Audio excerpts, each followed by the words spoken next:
Beyond Time, episode 38. Di dalam Suking, 65 lubang Dharma menciptakan pusaran yang tak terhitung jumlahnya, berputar cepat dan menyebabkan suara gemuruh yang memekakkan telinga bergema. Ketika api kehidupan keduanya menyala, cahaya yang menyilaukan meletus. Berpadu dengan api kehidupan pertamanya, cahaya itu membuat istana surgawinya semakin terlihat. Sementara itu, ketika 65 lubang Dharmanya terbakar, ia menjadi sangat kuat. Kedua api kehidupannya berubah menjadi lautan api, menyebabkan tanah di bawahnya beriak dan terdistorsi, dan mengirimkan panas yang tak terlukiskan kemana-mana. Karena semua ini, Suking tidak lagi tampak seperti gunung berapi yang meletus di dalam dirinya. Ia lebih seperti seluruh benua yang dilalap api. Beberapa sea zombie api ganda yang terluka mengejarnya terseret dalam letusan, dan menjerit kesakitan. Mata mereka, yang tadinya tertuju pada buruan mereka, mulai berdarah karena panasnya api kehidupannya. Bahkan para kultivator api ganda yang sebagian besar telah pulih dari luka-luka mereka masih gemetar, dan basis kultivasi mereka goyah. Karena tekanan yang luar biasa, api kehidupan mereka berkedip-kedip hingga hampir padam. Sedangkan sea zombie api 3, ia terguncang hebat, dan karena terkejut, ia memperlambat pengejarannya. 1 nyala api kehidupan adalah awal pendirian yayasan. 2 nyala api kehidupan adalah pertengahan pendirian yayasan. Saat ini, Suking memiliki 2 nyala api kehidupan, dan dengan demikian, ia telah melangkah ke tahap baru. Tahap tengah pendirian fondasi. Meskipun itu adalah terobosan dalam satu level yang lebih besar, di dunia yang menaungi daratan Revered Ancient, sublevel yang harus dihadapi para kultivator bisa jadi sangat mendalam. Dalam kondensasi Ki, sublevelnya tidak terlalu dramatis. Namun dalam pembentukan fondasi, sublevelnya sangat besar. Seseorang tanpa kondisi pancaran mendalam yang berhadapan dengan seseorang yang memilikinya, dapat dibunuh semudah membalikkan telapak tangan. Hal yang sama terjadi ketika membandingkan kultivator 1 api dan 2 api. Adapun Suking, karena lampu kehidupannya, meskipun hanya memiliki 2 api kehidupan, kekuatan tempurnya tidak berbeda dengan seseorang yang memiliki 3 api kehidupan. Ditambah dengan kekuatan fisik mengerikan dari Golden Crow Assimilates Myriad Spirits, terobosannya beberapa saat yang lalu hanya bisa disebut mengguncang langit dan bumi. Api melilitnya saat energinya melonjak tinggi, menyebabkan segala sesuatu di sekitarnya berputar dan terdistorsi. Semua pengejarnya berhenti di tempat, bahkan sang kultivator 3 api. Suking berbalik menghadap mereka, matanya menyala-nyala dengan niat membunuh. Kemudian ia menerjang mereka dengan kecepatan yang luar biasa sehingga para kultivator 2 api tak dapat melacak pergerakannya. Kulit kepala sea zombie 3 api itu terasa geli begitu hebat hingga rasanya akan meledak, karena yang bisa ia lihat hanyalah bayangan kabur. Namun, ia berada di tahap akhir pembentukan fondasi, dan memiliki pengalaman pertempuran yang sangat luas. Saat itu adalah momen krisis yang mematikan, sehingga ia menggigit ujung lidahnya dan memuntahkan darah biru. Saat darah itu menyala dan menyebar di sekelilingnya, ia memutuskan untuk membakar beberapa lubang dharmanya. Di antara para sea zombie, kultivator ini memiliki reputasi sebagai yang terpilih. Setelah membuka ke-92 lubang dharmanya, ia memasuki kondisi cahaya yang mendalam. Seketika, wajahnya muram. Itu karena ia sekarang bisa melihat apa yang sedang dilakukan Suking.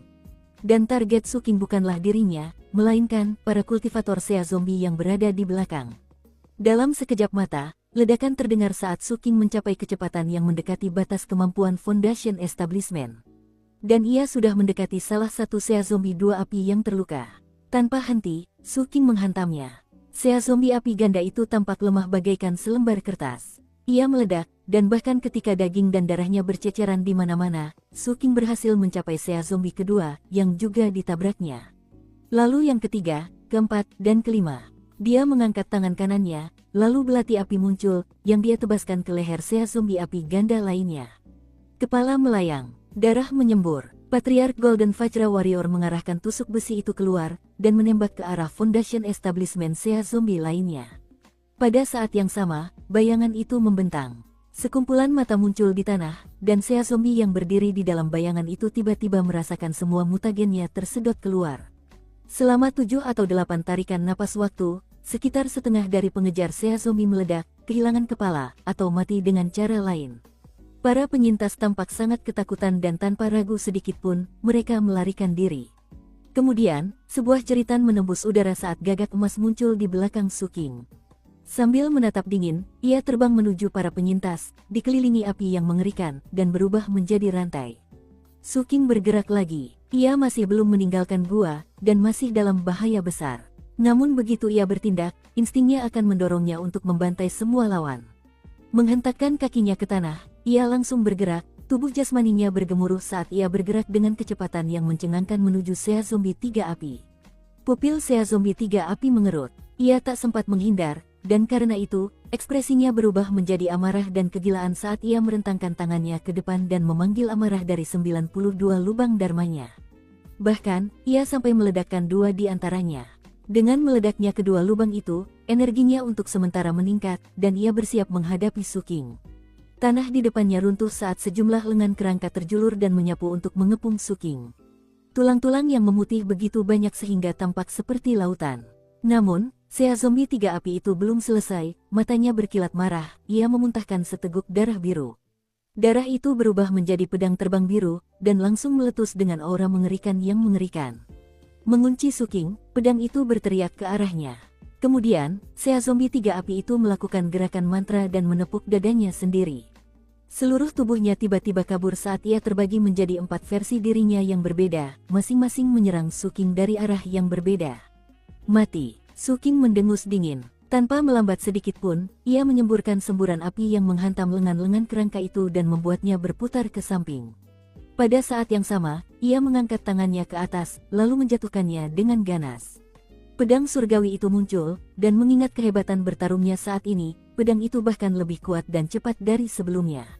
Dalam sekejap, pedang itu menghantam pedang terbang biru itu. Saat ledakan terdengar, tangan kanan Suking mengepal, dan ia melancarkan serangan ke salah satu klon Sea Zombie yang datang dari samping. Darah menyembur keluar dari mulut klon itu saat ia terguling ke belakang. Suking mengikutinya, menyerangnya dengan lutut. Tulang dan daging hancur saat separuh klon meledak. Setelah itu, Suking menoleh dan mengembuskan napas tajam ke arah klon kedua. Semburan api hitam muncul, berubah menjadi lautan api yang menyelimuti klon tersebut. Jeritan getir terdengar dari dalam api, klon ketiga mendekat, matanya membara karena kegilaan sementara tubuhnya runtuh. Dagingnya membusuk dan meleleh, berubah menjadi paku hitam yang melesat ke dahi Suking. Wah, menarik sekali, gumam Suking, matanya berbinar-binar. Metode Sea Zombie 3 Api ini, terutama duri hitam yang disokong kekuatan penekan jiwa, membuat Suking penasaran. Ia mengulurkan tangan kanannya dan meraih duri itu dari udara. Duri itu meronta, tetapi sia-sia. Sementara itu, udara di kejauhan beriak dan terdistorsi saat tubuh asli Sea Zombie 3 Api muncul. Ekspresinya berubah, ia mundur dan bersiap untuk melarikan diri. Namun, sebelum sempat, ia tiba-tiba berhenti di tempat. Kemudian matanya dipenuhi rasa khawatir dan teror, namun anehnya, ia mulai tertawa terbahak-bahak dan berjalan menuju Suking. Saat mendekat, ia berlutut, meletakkan tasnya di tanah di depannya, lalu mematahkan lehernya sendiri. Suara letupan menggema di dalam dirinya saat lubang dharmanya meledak. Suking melambaikan tangannya, menyebabkan api unggun menyapu dan menyerap jiwanya. Pada saat yang sama, gagak emas meluncur mendekat. Sea Zombie 3 Api menggigil, matanya berkilat ketakutan saat jiwanya diekstraksi. Pada saat yang sama, tubuhnya layu, dan energi serta darahnya diserap oleh gagak emas. Bayangan itu pun tampak sangat puas dengan makanannya. Hanya tusuk sate besi yang tampak sedikit kecewa. Dalam hati, prajurit Vajra Emas Patriark merasakan krisis yang semakin besar saat ia menyadari bahwa ia ternyata benar-benar berlebihan. Aku tidak bisa membiarkan ini terjadi. Sang Patriark sama sekali tidak rela dijadikan umpan meriam. Sambil meraih ramuan darah Sea Zombie yang telah diserapnya, ia memutuskan untuk menemukan peluang secepat mungkin untuk mencapai terobosan. Baik bayangan maupun gagak emas tumbuh jauh lebih kuat berkat ramuan darah. Dan bayangan itu juga mendapatkan manfaat dari mengonsumsi bayangan kultivator 3 Api. Dan gagak emas itu terus tumbuh semakin nyata, sampai Suking merasa hampir seperti terbuat dari daging dan darah asli. Semua ini sepadan. Sambil menarik napas dalam-dalam, ia melesat menuju pintu keluar gua. Sambil melakukannya, ia memikirkan kapten dan mendesah. Ia dikejar oleh seorang ahli inti emas. Sungguh monster. Meskipun insiden ini sangat berbahaya, berkat kapten yang memancing amarah ahli inti emas, Suking berhasil lolos dari para pengejarnya. Saat mendekati pintu keluar, matanya menyipit, dan ia tak perlu mengeluarkan perintah apapun. Patriark prajurit Vajra Emas segera maju, melesat keluar dari pintu keluar untuk mengintai area di baliknya. Bayangan itu tampaknya telah memulihkan sebagian besar kecerdasannya yang hilang, dan mengulurkan tangan untuk melakukan hal yang sama. Senang, Suking fokus mempersiapkan dasar kultivasinya untuk apa yang akan datang. Sesaat kemudian, ia menerima detail dari bayangan tentang apa yang terjadi di luar, dan ia tertegun. Sesaat kemudian, matanya dipenuhi tekad, dan ia menggertakkan gigi. Ia menerjang ke depan, melesat keluar dari pintu keluar. Jadi, kamu akhirnya keluar. Saat Suking melangkah keluar dari pusaran di antara dua pilar batu, ia mendengar seseorang berbicara kepadanya, dengan tenang dan tanpa sedikit pun emosi dalam suaranya. Ia mendongak. Sebenarnya, ia sudah menduga hal ini berkat bayangannya. Namun, melihatnya dengan mata kepalanya sendiri membuat hatinya mencelos. Sebelumnya, ada lebih dari 1.000 pembudidaya sea zombie yang berdiri menjaga area ini, tetapi sekarang mereka berada di kejauhan, membungkuk memberi hormat. Di tempat mereka, ada satu orang. Seorang pemuda berjubah emas kekaisaran. Namun, ia tidak mengenakan mahkota kekaisaran di kepalanya.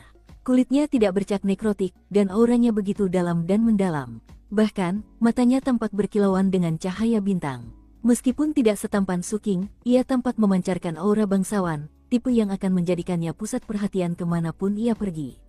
Ia duduk di atas jamur merah tua yang besar, menatap Suking dengan dingin. Di sampingnya, awan hitam melayang, terkurung di dalamnya tusuk sate besi Suking. Prajurit Vajra Emas Patriark telah ditangkap saat ia melesat ke tempat terbuka tadi. Karena sifat khusus bayangan itu, ia tidak disadari. Saat ini ia berada di jamur ajaib, perlahan dan hati-hati merayap di posisinya untuk menerkam bayangan musuh ini. Dukung terus channel YouTube Sabta Novel. Aku Fastward, anak Dao Sea Zombie generasi ini, katanya dengan tenang. Penatua Yingling mengejarmu, jadi kau tidak mungkin bisa lolos. Aku penasaran sekali siapa yang berani melakukan hal senekat ini, jadi aku datang untuk melihatnya sendiri. Aku sebenarnya agak kecewa, tapi kau punya otomaton roh yang bagus. Boleh aku memilikinya? Suking tidak menjawab. Setelah keluar dari portal, ia memeriksa sekelilingnya dan memastikan bahwa teleportasi masih dibatasi di area tersebut. Ia harus menjauh sebelum bisa menggunakan jimat teleportasi entropi. Percuma saja mempelajari sekelilingmu, kata Fastward. Aku tidak tahu bagaimana caramu kabur, tapi itu tidak akan ada gunanya. Lagi pula, hari ini, kau akan menjadi salah satu piala pertempuranku. Kamu banyak bicara, kata Suking. Fastward berdiri, tertawa terbahak-bahak hingga mengirimkan fluktuasi energi, yang kemudian menciptakan resonansi harmonis yang memicu munculnya angin kencang. Badai itu mampu merobohkan gunung dan mengeringkan lautan, menerbangkan debu, dan membuat kupu-kupu hantu haus berputar-putar. Berkat angin, rambut Suking berkibar-kibar di sekelilingnya, dan pakaiannya berkibar kencang. Seolah-olah angin ingin menghapusnya dari dunia. Jelas, angin itu tidak bisa. Yang bisa dilakukannya hanyalah mengibaskan rambut dan pakaiannya. Angin itu tidak bisa menggerakkan tubuhnya, juga tidak bisa berbuat apa-apa untuk meredakan dinginnya tatapan matanya. Untuk sesaat, Suking hanya menatap pemuda di depannya, dan energinya yang meluap-luap. Kemudian, ia bergerak dan menerjang ke arahnya. Ia menyalakan api kehidupannya, dan tato totem gagak emas di punggungnya meletus dengan api, memperkuat kekuatan fisiknya. Bergerak dengan kecepatan yang mencengangkan, ia menembus angin kencang dan muncul tepat di hadapan Fastward, tangan kanannya mengepal dan meninju ke depan. Sebuah proyeksi gagak emas muncul di sekitar tinjunya, dan tinju itu berdenyut dengan kekuatan kitab suci penelan jiwa api unggun. Pada saat yang sama, ia mendukungnya dengan amukan benua yang terbakar. Suara gemuruh bergema saat tinju itu meluncur menuju dada Fastward. Tatapan Fastward dipenuhi rasa jijik saat ia bersiap melambaikan tangannya.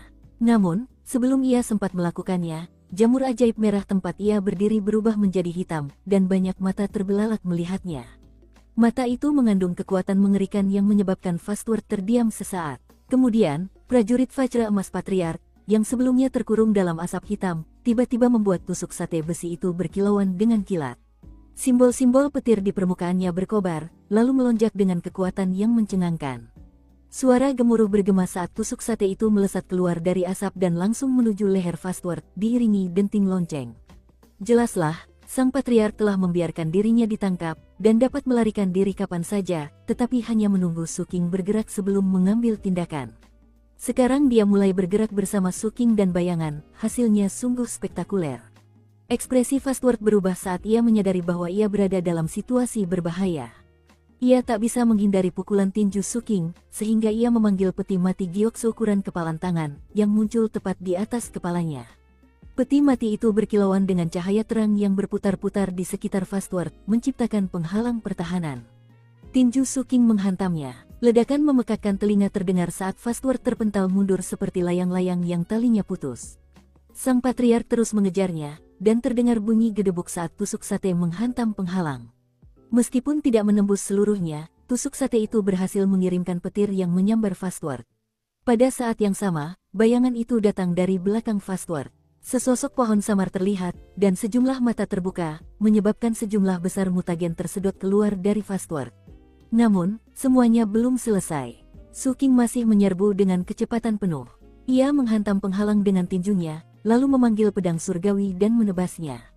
Ledakan bergemuruh terdengar saat Fastward terlempar 300 meter, menghantam tanah dengan keras hingga membentuk kawah. Para sea zombie yang tadinya membungkuk memberi hormat tampak terkejut, dan hendak bergegas menolong ketika sebuah lolongan marah meletus dari kawah. Mundur semuanya, ini pertarunganku. Kekuatan api kehidupan tunggal meletus dari kawah, dan Fastward memanjat keluar, rambutnya acak-acakan, matanya menyala dengan niat membunuh. Setelah keluar dari kawah, api kehidupan keduanya menyala dengan cepat. Setelah itu, muncul api kehidupan ketiga, dan akhirnya, api kehidupan keempat. Yang mengejutkan, anak Dao dari sea zombie ini memiliki 120 lubang dharma yang terbuka, sehingga dia dapat menyalakan 4 api kehidupan. Orang-orang terpilih seperti ini biasanya akan menghabiskan waktu mereka dalam pengasingan, berusaha mencapai terobosan. Berdasarkan apa yang dia katakan sebelumnya, satu-satunya alasan dia tidak mengasingkan diri adalah karena ada sesuatu yang besar terjadi dengan para sea zombie. Mungkin karena tidak banyak orang yang tertinggal di kota, atau mungkin hanya rasa ingin tahunya. Entah karena alasan apa, dia datang untuk menangani situasi ini secara pribadi. Tapi bagaimana mungkin dia membayangkan Suking akan menyerangnya, dan juga melontarkan taktik yang mengerikan. Dengan melancarkan serangan pertama, dia membuat Fastward kehilangan muka. Kini Fastward harus mengerahkan seluruh kekuatannya. Saat Fastward meletus dengan kekuatan, Suking mendekat, lampu kehidupannya menyala. Itu saja memberinya kekuatan yang setara dengan 3 api, tetapi ketika Golden Crow Assimilates Myriad Spirits ditambahkan, kekuatan tempurnya benar-benar melampaui level 4 api. Tanpa ragu, ia menyerang, berharap untuk sekali lagi menghancurkan Fastward.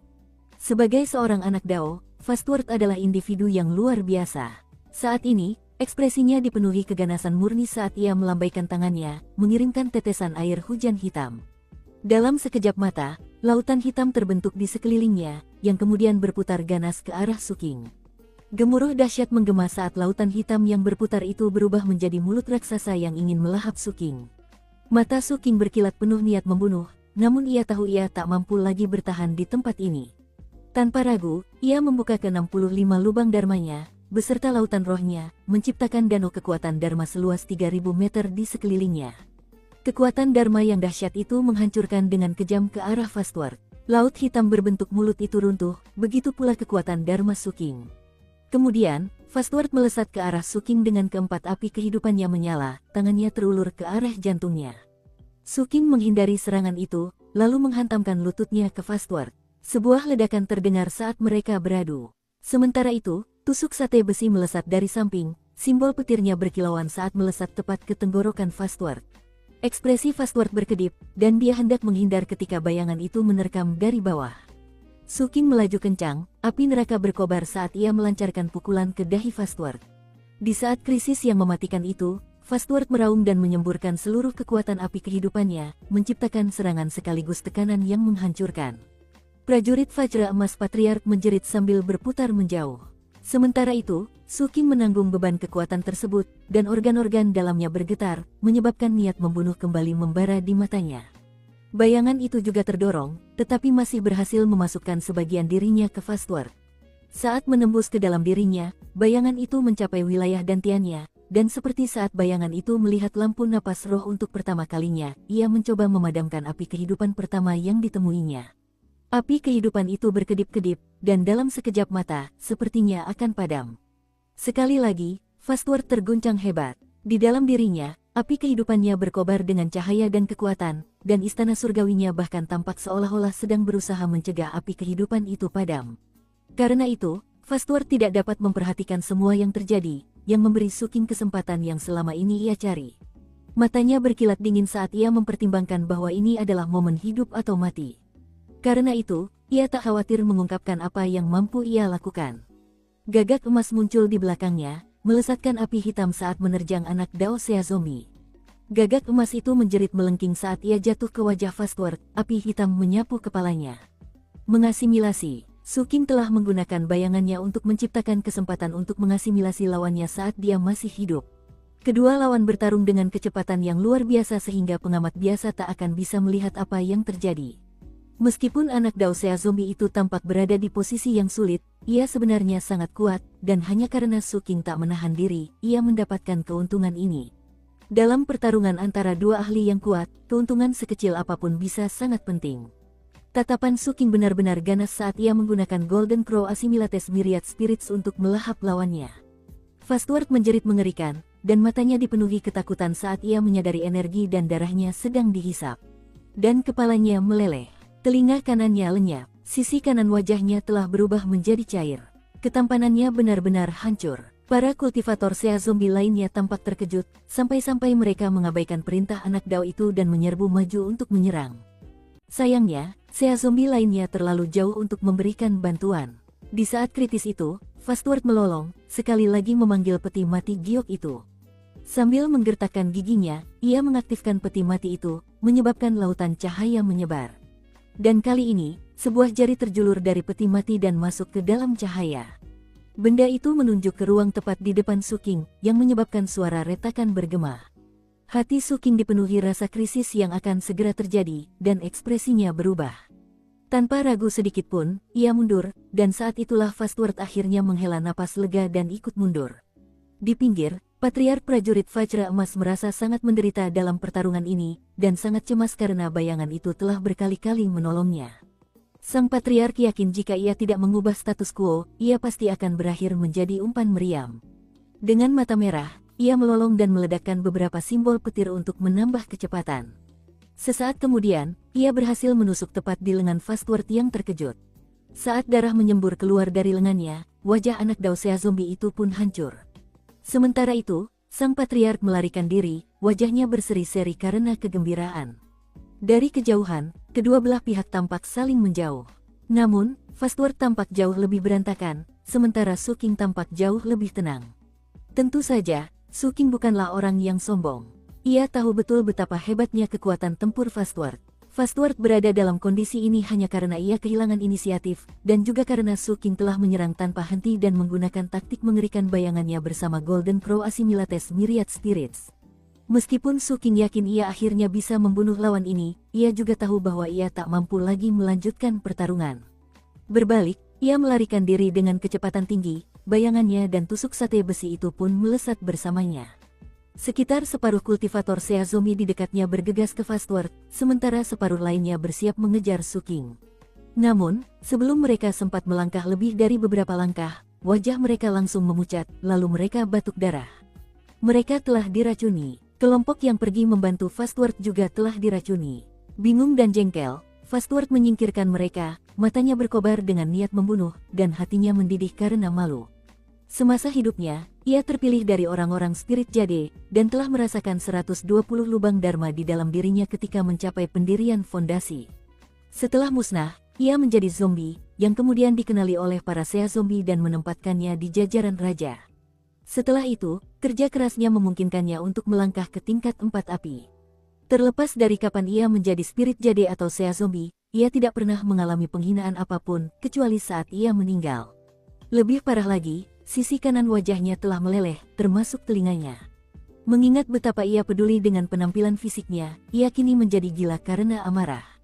"Aku akan membunuhmu," teriaknya sambil menggosok-gosok wajahnya. Kemudian, api berkobar di sekelilingnya saat ia mengejar. Di kejauhan, Su King menoleh, matanya menyipit.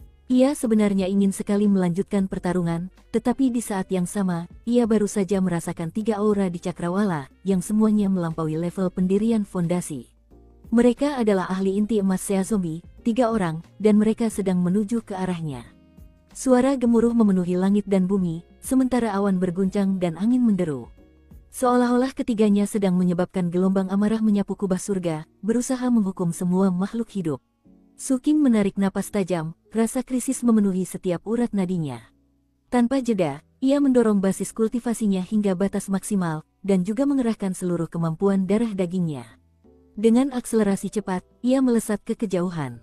Sementara itu, suara gemuruh ledakan yang berbeda dapat terdengar di belakang Suking, disertai dengan lolongan amarah yang menggema di seluruh langit dan bumi. Pencuri, aku tak percaya kau bisa menggunakan teknik tembus pandang yang remeh untuk menghindari kemampuan pencarian Sea Zombiku. Suking mengenali suara itu. Itu adalah bocah inti emas bernama Yingling yang mengejar kapten. Rupanya, kapten berhasil menghindari kejaran itu tanpa terbunuh. Sekali lagi, Suking mulai mempertanyakan kebenaran identitas dan basis kultivasi kapten. Di saat yang sama, ia merasa sangat cemas. Kapten adalah dalang di balik semua ini, dan jelas menjadi pusat perhatian. Namun, jika ia menghilang, berarti semua orang akan tertuju pada Suking.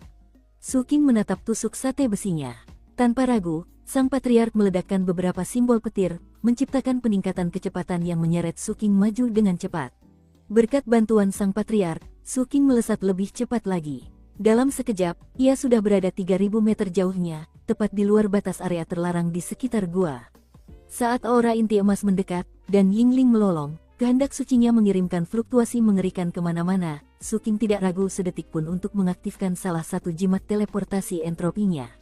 Dalam sekejap mata, ia mulai menghilang. Namun, tepat ketika ia tampaknya akan berteleportasi, sebuah dengusan dingin bergema di udara.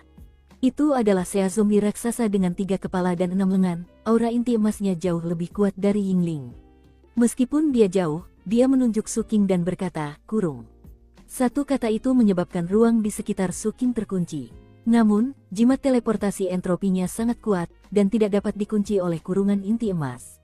Jimat itu tetap aktif, dan fluktuasi teleportasi mulai bergulir. Jelas, Suking akan menghilang dalam beberapa saat. Pupil Gold Core Sea Zombie mengerut, lalu ia melemparkan sebuah mutiara yang kemudian ia hancurkan.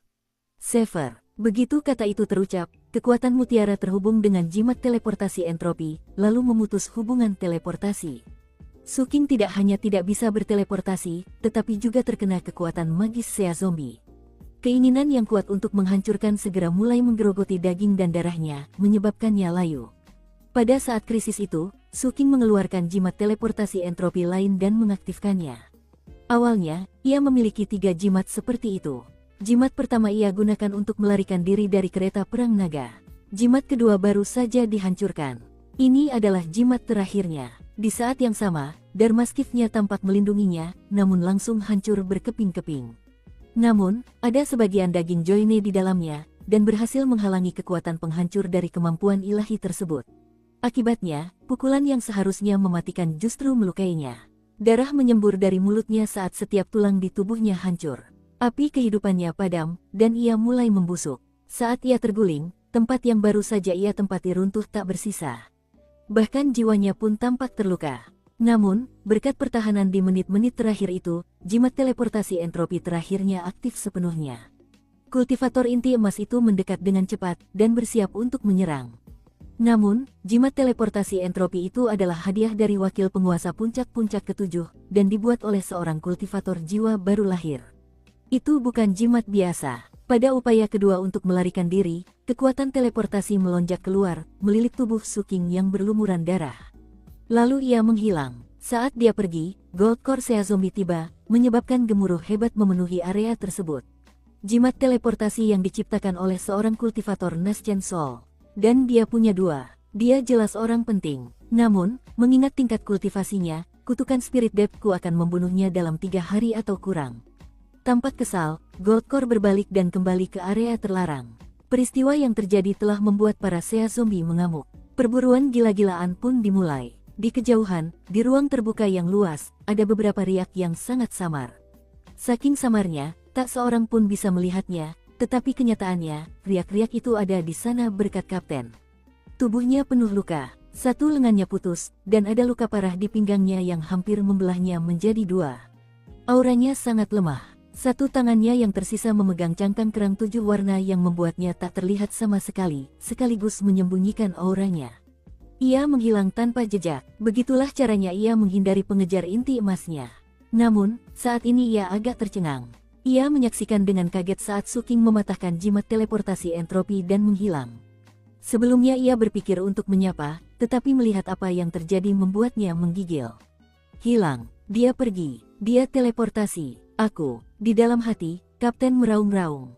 Segalanya tentang usaha ini tiba-tiba menjadi kacau. Yang dilakukan Kapten hanyalah menggigit jari kaki patung itu. Bagaimana mungkin hidungnya meledak? Bahkan sekarang, ia merasa agak sulit mempercayainya. Bukannya ia tidak menganggap Suking mungkin terlibat. Tetapi fakta bahwa ledakan itu terjadi tepat setelah ia menggigit patung itu tampaknya menunjukkan bahwa kedua peristiwa itu saling berkaitan. Orang tua itu tidak menyebutkan kejadian seperti ini. Tidak ada kejadian gila seperti itu yang terjadi saat dia datang ke sini. Dengan wajah cemberut dan hampir menangis, dia bersiap untuk pergi, ketika tiba-tiba, sedikit rasa bangga muncul dalam dirinya. Tapi, kalau dipikir-pikir, ini membuktikan aku jauh lebih tangguh daripada orang tua itu.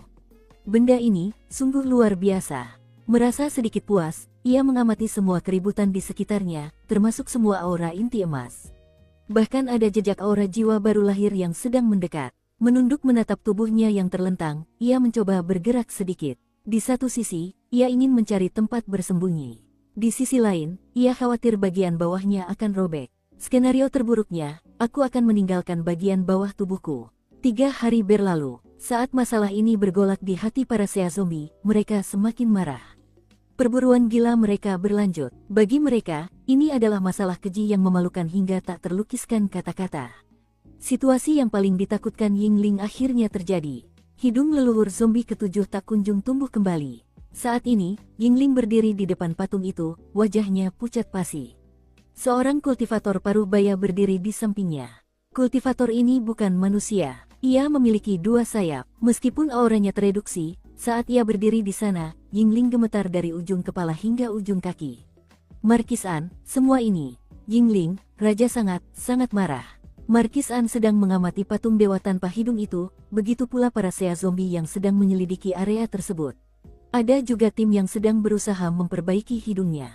Menanggapi perkataannya, Yingling gemetar lebih hebat. Tak lama kemudian, pemimpin tim yang memeriksa hidung datang menghampiri Markis An. Markis, rupa dewa itu rusak oleh suatu kekuatan yang sangat aneh. Tidak ada yang bisa kita lakukan. Satu-satunya cara kita bisa memperbaikinya adalah dengan mengembalikan bagian-bagian yang hilang. Markis An terdiam sejenak, lalu ia mendesah.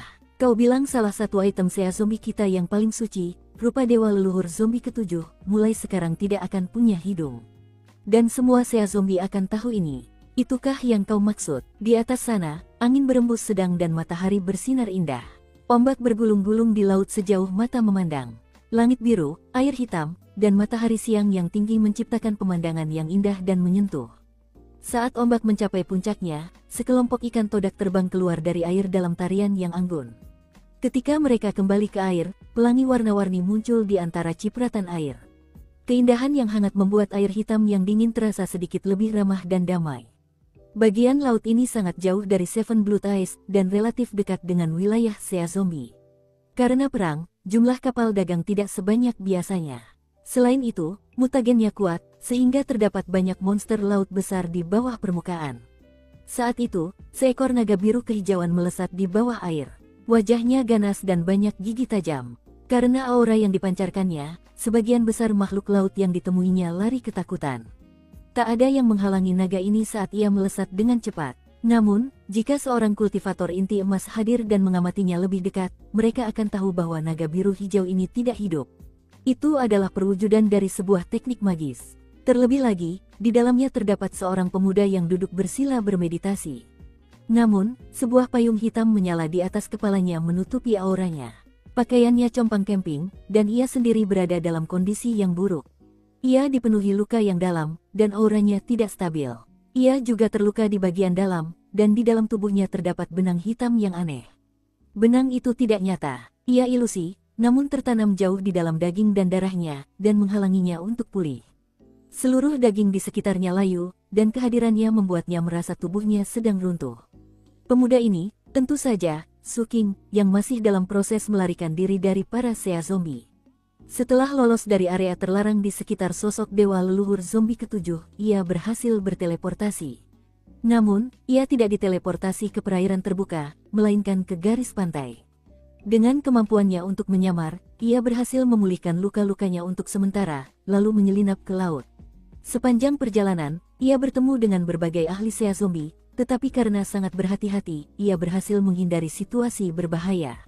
Faktor paling relevan dalam kemampuannya melarikan diri adalah, berkat informasi yang diberikan Yingling, sebagian besar upaya Sea Zombie difokuskan pada dalang bencana, sang kapten. Meskipun mereka juga mencari Suking, jelas dia tidak terlalu penting bagi mereka. Sampai saat ini, 10 hari telah berlalu sejak hidung leluhur zombie ke-7 meledak. Selama waktu itu, Suking mengandalkan kecepatan naga biru hijaunya untuk membawanya jauh ke dalam laut terlarang. Sayangnya, luka-lukanya tak kunjung sembuh, yang sangat membuat frustrasi. Sumber masalah itu adalah benang hitam ilusi di dalam dirinya, yang berasal dari zombie laut inti emas berkepala 3 dan berlengan 6. Meskipun Suking berhasil lolos dengan selamat, ia telah membawa benang hitam itu bersamanya. Benangnya kuat, dia telah menggunakan api kehidupannya untuk mencoba membakarnya, tetapi tidak berhasil. Dia telah mencoba menekannya dengan lampu kehidupannya, tetapi itu juga tidak berhasil. Sebagian alasannya adalah karena basis kultivasi Suking belum berada pada level yang memungkinkannya untuk sepenuhnya melepaskan semua kemampuan lampu tersebut. Bagaimanapun, saat ini dia masih jauh dari kondisi prima, tetapi setidaknya dia belum mati. Akhirnya, ia memanggil payung hitam untuk mencegah auranya bocor. Kemudian, ia mencoba menggunakan Golden Crow Assimilates Myriad Spirits untuk mengasimilasi benang hitam tersebut. Teknik kelas kekaisaran ini berada pada level yang sangat tinggi, jadi meskipun basis kultivasi Suking belum sepenuhnya dapat memanfaatkannya, setelah menggabungkannya dengan lampu kehidupannya, dan menambahkan kemampuan penghisap bayangannya, ia akhirnya dapat membuat beberapa kemajuan. 7 atau 8 hari berlalu.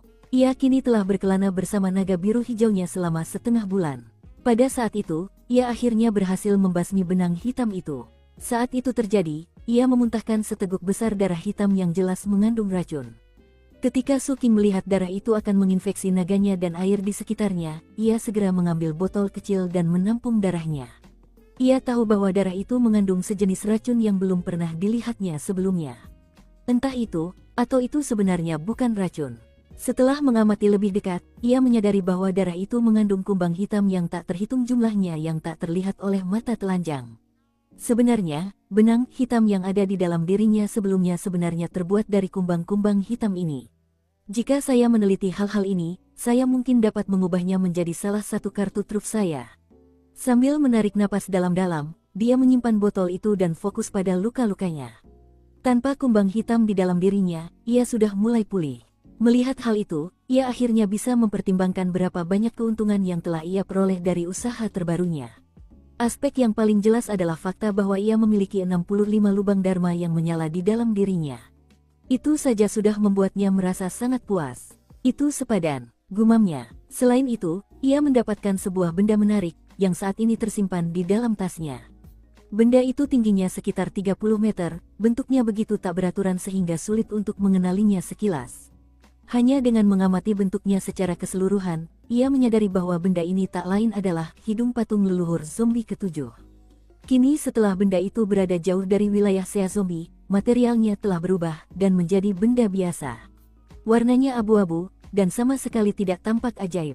Namun, Suking tidak ingin membuangnya begitu saja. Mungkin ia bisa menemukan kegunaannya nanti. Lagi pula, hidung itu adalah benda suci bagi para Sea Zombie. Dia tidak tahu konsekuensi dramatis apa yang akan dihasilkan dari tindakannya. Dia punya beberapa spekulasi, tetapi pada akhirnya, dia tidak berpikir itu akan terlalu parah. Dia dan Kapten telah menyerap sebagian ramuan darah itu. Selain itu, Kapten menggigit sepotong jari kaki patung itu, yang tampaknya menyebabkan patung itu menjadi tidak stabil dan mengakibatkan hidungnya meledak. Bukan masalah besar. Lagi pula, Kapten sudah bilang kalau patung leluhur zombie bisa memperbaiki diri sendiri, jadi kemungkinan besar patung itu sudah kembali normal. Adapun Kapten, dia tidak akan mati semudah itu. Suking tidak yakin mengapa ia merasa seperti itu, ia hanya tahu bahwa Kapten bukanlah tipe orang yang bisa dengan mudah disingkirkan. Tak ingin membuang waktu memikirkannya, ia duduk bersila di dalam naga biru hijau, berkonsentrasi pada penyembuhan dan juga mengarahkan naga itu ke Kepulauan Merfolk. Rencananya adalah kembali ke Seven Blue Ties. Ia begitu jauh dari sekte sehingga mungkin butuh 1,5 tahun untuk kembali sendiri. Akan jauh lebih mudah menggunakan portal teleportasi di Merfolk Isles untuk mempersingkat perjalanan. Karena ia sedang berpartisipasi dalam perang, ia bisa menggunakan portal itu secara gratis. Saat Suking sedang bepergian dan memulihkan diri, para Sea Zombie berada dalam kekacauan total. Meskipun mereka telah berusaha mencegah penyebaran berita tentang hidung leluhur zombie ketujuh, kabar akhirnya bocor. Kabar tentang masalah ini menyambar para sea zombie bagai sambaran petir. Begitu masalah ini terbongkar, kabar menyebar bak api. Tak lama kemudian, hampir semua sea zombie mengetahuinya, dan mereka semua murka. Hal itu terutama berlaku untuk semua sea zombie yang telah dizombifikasi oleh patung leluhur zombie tersebut. Hubungan mereka dengan sosok ilahi itu bagaikan hubungan antara seorang anak dan seorang ibu, sehingga reaksi mereka pun semakin intens. Fakta bahwa hidung leluhur zombie mereka hilang sungguh memalukan. Setelah penyelidikan menyeluruh, mereka menemukan bahwa pelakunya adalah 2 murid yayasan pendirian terkutuk dari Seven Blood Eyes. Bagi manusia biasa, para kultivator pendirian yayasan sangatlah kuat. Namun, jika dilihat dari perspektif seluruh spesies, mereka tidak terlalu berarti. Bagaimana mungkin para sea zombie tidak meluapkan amarah mereka ketika mengetahui bahwa orang-orang rendahan seperti itu telah melakukan kejahatan yang begitu keji? Bukan hanya para sea zombie biasa yang marah. Para bangsawan, terutama raja, juga sangat marah. Hal yang sama juga terjadi pada para tetua mereka yang kuat. Setelah berita itu menyebar melalui wilayah sea zombie, akhirnya berita itu mencapai garis depan perang. Di satu sisi, hal itu menyebabkan para sea zombie di garis depan bertempur dengan hampir tanpa ampun. Di sisi lain, formasi pasukan mereka terganggu. Ada beberapa komandan militer yang bisa mengubah amarah bawahan mereka menjadi aset berharga. Namun, itu adalah pedang bermata dua, dan tanpa kehati-hatian yang ekstrim, bisa jadi menghancurkan diri sendiri. Mustahil bagi rubah-rubah tua licik di Seven Blood Eyes untuk tidak memanfaatkan situasi seperti itu. Begitu mereka menyadari apa yang terjadi, mereka mulai bertarung lebih keras lagi. Selama kurang lebih setengah bulan, mereka membuat kemajuan yang signifikan dalam perang. Para pemimpin Seven Blood Eyes terkejut dengan perkembangan ini, tetapi tak lama kemudian mereka menyadari apa yang sedang terjadi. Mereka segera mengetahui bahwa 2 murid Seven Blood Eyes telah melakukan sesuatu yang sungguh mencengangkan di balik garis musuh. Setelah mendengar berita itu, beberapa penguasa puncak tak kuasa menahan diri untuk tidak menatap Master Seven dengan kaget. Mereka tahu betul bahwa hanya murid-murid Seven Peak milik Master Seven yang mungkin bisa melakukan hal seperti ini. Lagi pula, baru 60 tahun yang lalu Master Seven melakukan hal yang sangat mirip. Namun, aksinya tidak semengejutkan kejadian ini. Bahkan Tuan Ketujuh pun terkejut, dan raut wajahnya tampak aneh. Saat mendengar berita itu, ia merasa ada yang terbesit di benaknya, tetapi ia tidak mengatakan apa-apa. Bagaimanapun, kejadian ini membangkitkan semangat seluruh murid Seven Blood Eyes. Sang Patriark sangat senang, dan mengeluarkan pengumuman bahwa kedua murid yang melakukan perselingkuhan itu akan diberi hadiah besar. Sebelum Seven Blood Eyes sempat memastikan siapa kedua murid itu, para sea zombie telah berbaik hati mengumumkan nama-nama mereka. Butuh banyak investigasi dari pihak sea zombie, tetapi mereka berhasil mengungkap identitas para penjahat dan memberikan hadiah untuk kepala mereka. Hadiahnya bukan hanya untuk sea zombie, tetapi untuk siapapun yang berhasil membawa hadiah. Daftar itu sudah ada sejak lama, dan nama nomor 1 di dalamnya selalu Sir Blood Smelter. Hadiah untuk kepalanya sangat tinggi. Di posisi kedua adalah Master Seven. Setelahnya, ada beberapa Piklord dan Wakil Piklord. Hampir semua orang di 10 besar adalah pakar inti emas. Namun, kini daftarnya berbeda. Dukung terus channel YouTube Sabta Novel. Dicari, mati, bukan hidup. 1 Chen Erniu, murid puncak ketujuh ini saat ini menjabat sebagai Direktur Divisi Kejahatan Kekerasan. Dialah dalang dibalik rencana untuk menodai rupa leluhur zombie kita. Zombie laut manapun yang melihat orang ini harus melakukan apapun untuk membunuhnya, memotong-motongnya, mencincangnya, dan memakan daging serta darahnya. Siapapun yang membunuhnya akan dihadiahi warisan Dao yang agung, ditempatkan di jajaran raja, diberi hak untuk mengambil 10 benda dari gudang harta karun, dan akan diberikan 100 juta batu roh. 2 Suking, murid puncak ketujuh ini saat ini menjabat sebagai Wakil Direktur Divisi Kejahatan Kekerasan. Dia adalah kaki tangan dalam rencana untuk menodai rupa leluhur zombie kita. Zombie laut manapun yang melihat orang ini harus segera membunuhnya. Siapapun yang membunuhnya akan ditempatkan di jajaran raja, akan diberi hak untuk mengambil 10 benda dari gudang harta karun, dan akan diberikan 70 juta batu roh. 3 Sir Blood Smelter adalah Patriark Seven Blood Eyes. Perang antara Seven Blood Eyes dan sea zombie telah berlangsung sekitar setengah tahun. Cakupan perang semakin meluas, seiring semakin banyaknya sekutu yang bergabung dalam pertempuran. Perang tidak hanya terjadi di garis depan. Wilayah lain di laut terlarang juga terdampak. Sekutu non-manusia di kedua belah pihak yang berkonflik turut berperan, dan akhirnya, operasi militer skala kecil dilakukan di berbagai lokasi, baik dekat maupun jauh. Perang besar seperti ini sudah pasti akan menarik perhatian berbagai macam orang. Namun, hingga saat ini, belum ada peristiwa dalam perang yang menimbulkan kehebohan lebih besar daripada perubahan daftar hadiah Sea Zombie. Hampir dalam semalam, banyak spesies di laut terlarang tiba-tiba mulai memperhatikan daftar tersebut dengan saksama. Bagi banyak sekali spesies non-manusia dan mirip manusia, Chen Erniu dan Su King kini menjadi nama yang familiar. Semua orang membicarakan mereka. Banyak orang tergiur dengan hadiah besar yang ditawarkan para Sea Zombie. Bahkan, ada beberapa ahli di Seven Blood Eyes yang tergerak hatinya membayangkan keuntungan sebesar itu. Lagi pula, menurut deskripsi, siapapun bisa mengklaim hadiah tersebut, bahkan murid dari Seven Blood Eyes. Selama mereka menyelesaikan tugas, mereka bisa mendapatkan hadiahnya. Bahkan, Sea Zombie menambahkan klarifikasi bahwa siapapun yang menyelesaikan salah satu misi dapat dizombikan, dan dengan demikian bergabung dengan Sea Zombie. Sebagai Sea Zombie, mereka kemudian bisa bergabung dengan Eselon Raja sebagai bagian dari hadiah mereka. Rasanya hampir tidak seimbang dalam hal betapa menakjubkannya hadiah itu. Cukup untuk membuat mata siapapun memerah karena hasrat. Satu-satunya kekurangan yang perlu dipertimbangkan adalah tingkat keberhasilan proses zombifikasi Sea Zombie. Tidak ada jaminan keberhasilannya akan selalu tinggi. Namun, mengingat imbalannya, risiko itu sepadan. Lagi pula, anggota Eselon Raja bagaikan putra mahkota, dan umumnya dipanggil anak Dao dalam keseharian. Fastward, yang wajahnya telah rusak, dan kini membenci Su King sampai ke tulang-tulangnya, adalah anggota Eselon Raja. Bahkan, hingga saat ini, ia adalah satu-satunya anggota. Dari situ terlihat betapa tak terduganya hadiah ini. Hal itu juga menunjukkan betapa geram dan gigihnya para Sea Zombie. Jelas sekali mereka ingin Chen Erniu dan Su King mati. Bahkan, kedepannya, akan sulit bagi mereka berdua untuk menjelajahi laut terlarang, karena mereka akan selalu menemukan musuh dimanapun mereka pergi. Hal itu lebih penting mengingat musuh-musuh seperti itu akan menyembunyikan motif mereka yang sebenarnya, sehingga sulit dikenali. Hal itu juga akan membuat kultivasi Su King dan Chen Erniu menjadi sangat sulit, karena mereka tidak akan bisa mempercayai siapapun, dan harus terus-menerus waspada. Konon, Su King sudah terbiasa hidup seperti itu. Saat ini, Su King berada di dalam naga biru hijaunya dalam perjalanan menuju Kepulauan Merfolk, dan ia tidak tahu apa yang terjadi di luar. Satu-satunya cara untuk mendapatkan informasi tentang dunia luar adalah melalui medali identitasnya, dan ia telah menyimpang begitu jauh dari Kepulauan Merfolk sehingga medalinya tidak berfungsi dengan baik. Karena itu, ia sepenuhnya fokus untuk memulihkan diri dari luka-lukanya. Lebih dari 20 hari kemudian, Su King menyadari bahwa sebagian besar lukanya telah sembuh. Setelah berpikir sejenak, ia memutuskan untuk tidak meninggalkan naga biru hijaunya. Perahu dharmanya telah hancur, oleh karena itu, menggunakan naga adalah pilihan yang paling nyaman untuk bepergian.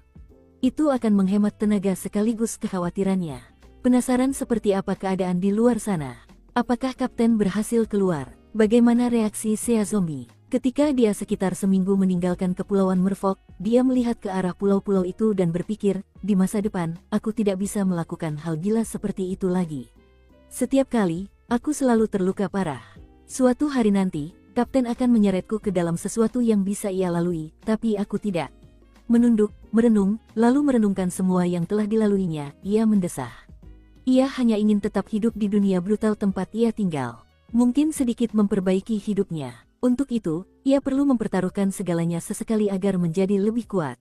Itu adalah dua filosofi berbeda yang tak mungkin ia gabungkan. Aku masih terlalu lemah. Ketika Su King mengingat kembali Sea Zombie yang dipilih Fastward, dan 4 api kehidupannya, hatinya dipenuhi rasa bahaya. Itulah pertama kalinya ia berhadapan dengan seseorang dengan 4 api kehidupan. Sang kapten telah memperlihatkan sebagian auranya saat dikejar oleh ahli inti emas itu, namun Su King masih yakin bahwa ada hal yang lebih dalam pada basis kultivasi sang kapten daripada yang dia akui. Namun, Fastward berbeda. Tak diragukan lagi, dia adalah seorang kultivator 4 api. Orang-orang seperti itu sebenarnya tidak terlalu umum. Namun, ketika Su King memikirkan betapa luasnya benua kuno terhormat itu, dan betapa banyaknya orang dan spesies yang tak terhitung jumlahnya di sana, ia merasa bahwa kultivator 4 api mungkin tidak selangka yang dibayangkannya. Mengingat kembali pertarungan itu, Su King menyadari bahwa ia telah bekerja keras untuk mendapatkan inisiatif dalam pertarungan. Ditambah dengan bayangannya, prajurit Vajra Emas, dan kekuatan fisik gagak emas asimilasi segudang roh, ia berhasil menghancurkan lawannya. Namun, jika ia bertemu Fastword lagi, ia harus benar-benar waspada dan juga harus bersiap sejak awal. Menghancurkannya dengan cara yang sama tidak akan mudah. Namun, dari apa yang Suking lihat, Fastword juga tidak akan mudah untuk menang. 4 nyala api kehidupan. Antisipasi terpancar di mata Suking. Ia kini berada di pertengahan tahap pendirian yayasan. Dengan lampu kehidupannya, ia dapat dengan mudah menghancurkan kultivator 3 api, dan ketika ia menambahkan Golden Crow Assimilates Myriad Spirits, ia dapat mengimbangi 4 api. Dengan kemampuan bertarung seperti itu, ia sudah berada di puncak kemampuan tahap pendirian yayasan. Terlebih lagi, kemampuannya untuk melarikan diri dari seorang ahli inti emas yang terluka tetapi masih hidup adalah sesuatu yang hanya sedikit orang yang mampu melakukannya. Namun Suking masih belum puas. Aku masih harus membuka 25 lubang Dharma sebelum aku bisa mendapatkan api kehidupan ketigaku. Saat itu terjadi, aku seharusnya bisa menghancurkan siapapun di tahap pendirian fondasi, kecuali orang lain yang memiliki lampu kehidupan. Pada saat itu, aku seharusnya bisa menjalani hidup dengan sedikit lebih tenang. Dan itu berarti akan butuh waktu terlalu lama jika aku hanya mengikuti rutinitas yang sama untuk membuka lubang Dharma. Tiba-tiba, dia berharap Kapten segera kembali daripada menundanya. Kaptennya benar-benar gila, dan jika Suking dapat berpartisipasi dalam lebih banyak misi seperti acara patung leluhur zombie ini, maka mungkin tidak akan terlalu sulit untuk mencapai nyala api kehidupan ketiganya. Begitu Kapten kembali, aku akan bertanya kepadanya tempat mana lagi yang bisa kita kunjungi. Keputusan Suking telah dibuat. Mengenai keputusannya sebelumnya untuk tidak melakukan hal gila, ia mengesampingkannya. Saya tidak punya pilihan. Kultivasi saya berjalan terlalu lambat. Jika saya ingin membuka lebih banyak celah Dharma, saya harus mencari peluang. Setelah saya memiliki cukup banyak celah Dharma, saya tidak akan mengambil risiko lagi. Dengan itu, dia menganggukkan kepalanya dengan tegas. 5 hari berlalu, kini ia hanya sekitar 3 hari lagi dari Kepulauan Merfolk, dan saat itulah medali identitasnya tiba-tiba bergetar. Suking mengeluarkannya dan melihat daftar misi yang sama seperti sebelumnya, dengan misi yang terus diperbarui. Sekilas, tidak ada yang tampak aneh. Namun, ada sesuatu yang menarik perhatiannya. Di bagian paling atas semua misi terdapat sesuatu yang disebut peringkat pahlawan.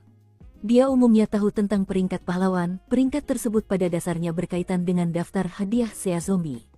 Daftar tersebut berisi semua hadiah yang diberikan Sea Zombie kepada murid Seven Blood Eyes, termasuk hadiahnya. Namun, memeriksa daftar tersebut membutuhkan biaya, jadi Suking tidak pernah repot-repot melihatnya. Kali ini, ia ragu-ragu. Meskipun ia yakin bahwa ia dan Kapten tidak melakukan sesuatu yang luar biasa, tetap saja tampak mungkin mereka telah ditambahkan ke daftar buruan. Setelah memeriksa lebih dekat, ia menyadari bahwa butuh 100 batu roh untuk memeriksa daftar tersebut, dan itu rasanya tidak sepadan. Tepat saat dia memutuskan untuk tidak memeriksa daftar itu, naga biru kehijauannya berada cukup dekat dengan Kepulauan Merfolk sehingga medali identitasnya mulai bergetar hebat. Pesan datang satu demi satu, dari hampir semua orang yang dikenalnya. Kakak Suking, apakah kamu sudah kembali? Kamu sungguh luar biasa, Kakak Suking. Terkejut, Suking mulai memeriksa semua pesan itu. Kurasa kau mungkin melewatkan pesan ini, Kakak Suking, mengingat kau mungkin menerima banyak pesan lainnya. Ngomong-ngomong, aku sangat senang.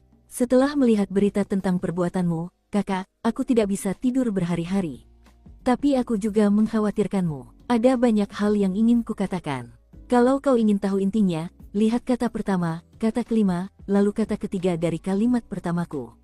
Pesan itu datang dari Ding Sui. Suking memeriksa kata-kata yang disebutkannya, tetapi tidak menyadari sesuatu yang aneh pada kata-kata itu, mungkin karena perhatiannya sedang teralihkan.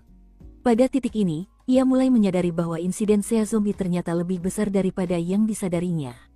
Saat ia memeriksa sisa pesannya, ia mendapati semua orang menanyakan hal yang sama. Akhirnya, tanpa ragu, ia membayar 100 batu roh untuk memeriksa peringkat pahlawan. Begitu ia membukanya dan melihat namanya sendiri di posisi tanda pagar 2, pupil matanya mengecil. Lalu ia melihat ke posisi tanda pagar 1. Chen Erniu. Jelas Chen Erniu adalah kaptennya, dan nama itu membuat Suking sedikit terkejut. Baru kemudian ia menyadari bahwa Kapten tidak pernah memberitahunya nama aslinya. Mungkin karena namanya terdengar begitu sederhana. Setelah memeriksa peringkat pahlawan secara menyeluruh, Suking menarik napas dalam-dalam dan mengerutkan kening. Akhirnya, ia kembali menatap hidung di dalam tas penyimpanannya. Selama perjalanannya, ia telah merenungkan semua yang terjadi, dan reaksi para Sea Zombie tampaknya menegaskan bahwa hampir sepenuhnya dapat dipastikan bahwa Golden Crow Assimilates Myriad Spirits telah menciptakan ketidakstabilan yang menyebabkan ledakan tersebut. Lebih lanjut, rupa dewa para Sea Zombie jelas belum pulih. Tampaknya tidak dapat dipercaya. Mungkin setelah aku pergi Kapten melakukan hal gila lainnya. Bagaimanapun, fakta bahwa namanya tersebar luas membuatnya merasa gelisah. Ia tidak suka membuat keributan. Hal itu tidak sesuai dengan cara hidupnya sejak kecil, dan juga tidak pantas mengingat tradisi di puncak ketujuh dan tujuh mata darah secara umum. Ini semua salah Kapten. Seharusnya aku mundur saja saat menyadari dia ingin melakukan hal seperti itu. Saat ia mempelajari peringkat pahlawan lebih lanjut, ia menyadari betapa geramnya para Sea Zombie. Jelas, mereka benar-benar ingin membunuhnya. Lupakan orang lain, bahkan Su King sendiri berdebar-debar membayangkan hadiah yang ditawarkan untuk Chen Erliu. Jika ia bereaksi seperti itu, yang lain pasti akan bereaksi lebih keras lagi. Kenapa segalanya tak pernah berjalan mulus untukku? Kedepannya, aku harus waspada terhadap semua orang. Sekte ini tak akan aman lagi. Meski begitu, akan lebih baik daripada di luar. Mengingat betapa besarnya masalah ini, siapapun yang berniat jahat tak akan mudah mengungkapkannya di sekte. Ia terus menganalisis fluktuasi situasi selama hari-hari berikutnya. Agar berhati-hati, ia menggunakan bayangannya untuk menutupi fluktuasi medali identitasnya. Saat dia semakin dekat ke Kepulauan Merfolk, dia menggunakan metode sebelumnya untuk menyamarkan dirinya. Jelas, tak ada pilihan selain pergi ke Kepulauan Merfolk. Mencapai Seven Blood Eyes dengan cara lain akan memakan waktu terlalu lama. Namun, masalah daftar buruan membuatnya harus menundukkan kepala saat terbang ke Pulau MIC. Tanpa ragu sedetik pun, ia langsung menuju portal teleportasi. Tidak banyak murid yang hadir, hampir semua orang berada di medan perang. Karena itu, Su King tidak terlalu menarik perhatian. Tak butuh waktu lama untuk mencapai portal itu. Sesampainya di sana, ia melirik murid-murid puncak kelima yang bertugas menjaga portal, lalu dengan cepat menunjukkan medali identitasnya. Setelah formasi mantra mengonfirmasi identitasnya, teleportasi pun dimulai. Sekitar waktu itu, murid puncak kelima yang bertugas kebetulan melihat batu portal, dan memperhatikan nama pengelana di atasnya. Awalnya ia menatap, lalu matanya terbelalak. Berbalik, ia menatap portal teleportasi dan tersentak, Su King. Saat itu juga, cahaya teleportasi melingkupi Su King dan dia menghilang. Di tanah leluhur Sea Zombie, di tengah hutan pepohonan gundul yang membusuk, hiduplah seorang raksasa berbaju zirah, dagingnya membusuk saat ia duduk bersila bermeditasi. Bahkan dalam posisi duduk, tingginya tetap sekitar 1.500 meter, membuatnya jauh lebih besar daripada pepohonan di sekitarnya.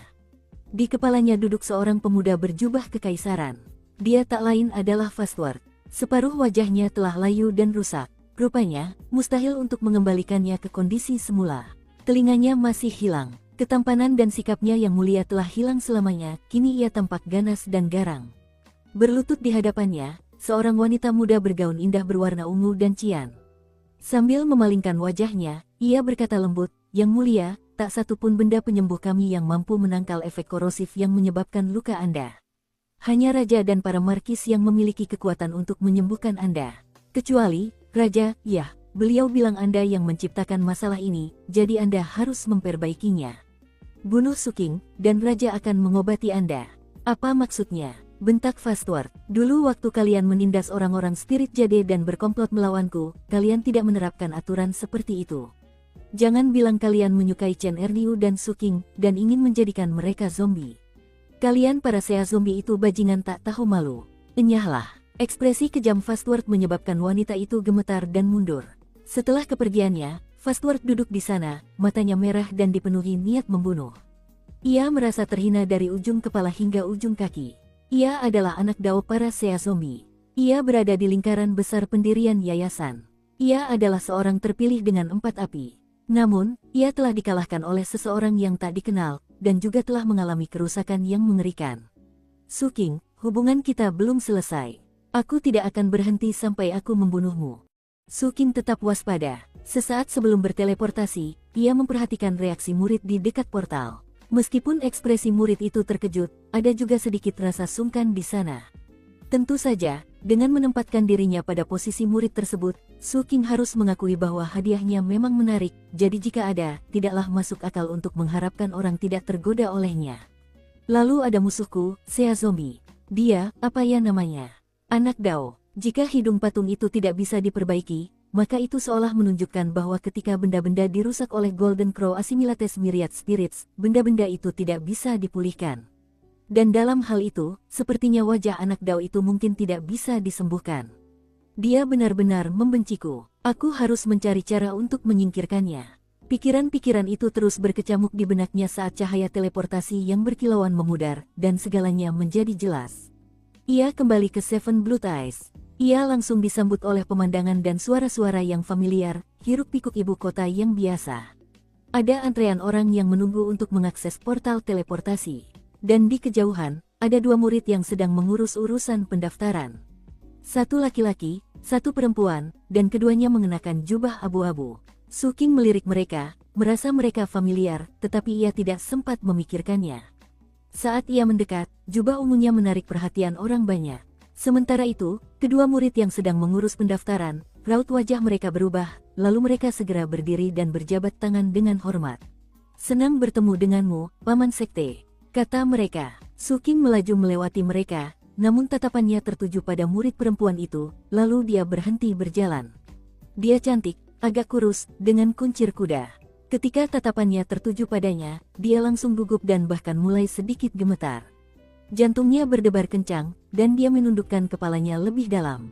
"Basis kultivasimu lumayan," kata Su King. "Kau hampir mencapai tingkat ke-6. Tapi aura laut terlarang dari kitab suci pembentukan lautmu tidak sebanding dengan murid-murid setingkat dari puncak ke-7. Tingkatkan aura itu, dan kau akan jauh lebih mudah mencapai terobosan." Gadis yang gemetar itu mengucapkan terima kasih atas nasihatnya, lalu dia pun pergi. Alasan Su King memberinya nasihat itu adalah karena kedua murid ini adalah orang-orang yang sama yang menyambutnya ketika ia tiba di Seven Blood Eyes. Dan gadis ini telah memperingatkannya tentang bahaya sekte tersebut. Itu adalah tindakan kebaikan kecil, tetapi Su King berpikir bahwa setelah bertemu dengannya lagi, ia mungkin juga akan membalasnya dengan nasihat yang baik. Setelah Su King pergi, kedua murid itu berdiri di sana sambil berkeringat.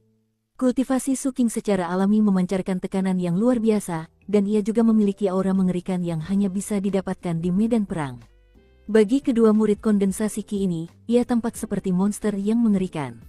Basis kultivasi senior itu sangat kuat, kata murid laki-laki itu, menggenggam kipasnya begitu erat hingga patah menjadi dua. Menatap teman perempuannya dengan rasa ingin tahu, ia berkata, "Tunggu, apa kau kenal dia?" Gadis itu berdiri di sana dengan pandangan linglung sejenak, lalu bergegas ke formasi mantra untuk melihat catatan teleportasi.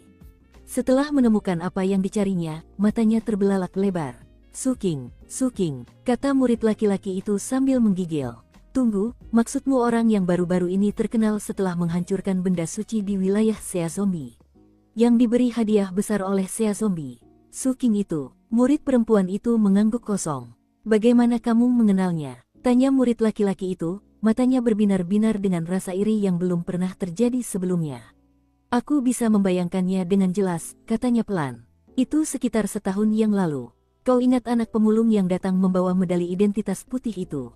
Aku sudah memperingatkannya tentang bahaya di sekte itu. Aku ingat melihat informasinya saat itu.